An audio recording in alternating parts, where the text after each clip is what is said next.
warahmatullahi wabarakatuh. Halo teman-teman, selamat datang di channel Podcast Edukasi Inspiratif. Perkenalkan, nama saya Nur Hayati yang akan menjadi host pada episode kali ini.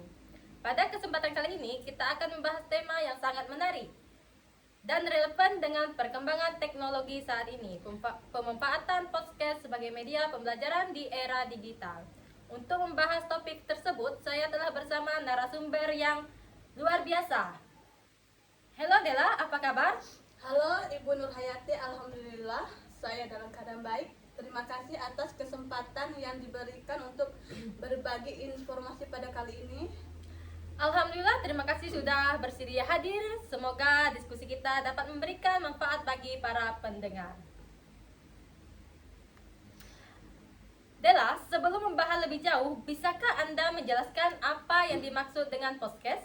Tentu, podcast adalah sebuah media digital berbentuk audio dan atau video yang dapat diakses melalui internet. Podcast berisi berbagai informasi yang dapat didengarkan atau ditonton kapan saja sesuai kebutuhan pengguna. Saat ini podcast tidak hanya digunakan sebagai media hiburan, tetapi juga dimanfaatkan berbagai sarana pendidikan dan pembelajaran. Mengapa podcast saat ini semakin banyak digunakan dalam dunia pendidikan? Karena podcast menawarkan kemudahan dan fleksibilitas, peserta didik dapat mengakses materi pembelajaran kapan saja dan di mana saja. Selain itu, penyampaian materi melalui diskusi atau wawancara membuat pembelajaran terasa lebih menarik dan tidak membosankan. Apa manfaat podcast bagi peserta didik? Ada beberapa manfaat yang dapat diperoleh. Pertama, menambahkan wawasan dan pengetahuan.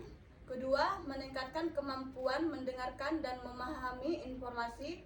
Ketiga, membantu peserta didik belajar secara mandiri. Dan keempat, meningkatkan motivasi belajar karena materi disampaikan dengan cara yang lebih komunikatif. Kelima, memudahkan peserta didik mengulang materi yang belum dipahami. Bagaimana manfaat podcast bagi guru? Podcast dapat menjadi media pembelajaran alternatif yang kreatif. Guru dapat membagikan materi pelajar, memberikan penjelasan tambahan, maupun menyampaikan motivasi kepada peserta didik. Bisakah Anda memberikan contoh penerapan podcast dalam pembelajaran? Tentu. Misalnya, seorang guru bahasa Indonesia membuat podcast yang berisi pembahasan cerpen atau puisi. Siswa dapat mendengarkan podcast tersebut sebelum pembelajaran berlangsung. Contoh lainnya adalah guru IPA yang menjelaskan konsep-konsep sains melalui podcast sehingga siswa dapat mempelajari materi secara mandiri di rumah.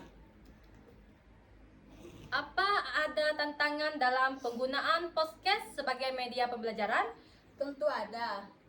Tantangannya antara lain keterbatasan akses internet di beberapa daerah, kurangnya keterampilan teknologi bagi sebagai pengguna, serta perlunya kreativitas dalam membuat konten yang menarik agar pendengar dapat tetap fokus. Apa harapan Anda terhadap perkembangan podcast pendidikan di masa depan? Saya berharap semakin banyak pendidik yang memanfaatkan podcast sebagai media pembelajaran. Dengan demikian, proses belajar dapat menjadi lebih inovatif, fleksibel, dan sesuai dengan perkembangan teknologi digital. Baik Dela, dari pembahasan kita hari ini dapat disimpulkan bahwa podcast merupakan media digital sangat bermanfaat dalam dunia pendidikan. Podcast mampu membantu peserta didik belajar secara mandiri, menambah wawasan, meningkatkan motivasi belajar, serta memberikan kemudahan akses terhadap berbagai sumber informasi pendidikan. Terima kasih kepada Adela atas ilmu dan wawasan yang telah dibagikan pada podcast kali ini. Terima kasih kembali, semoga diskusi kita dapat memberikan manfaat bagi para pendengar.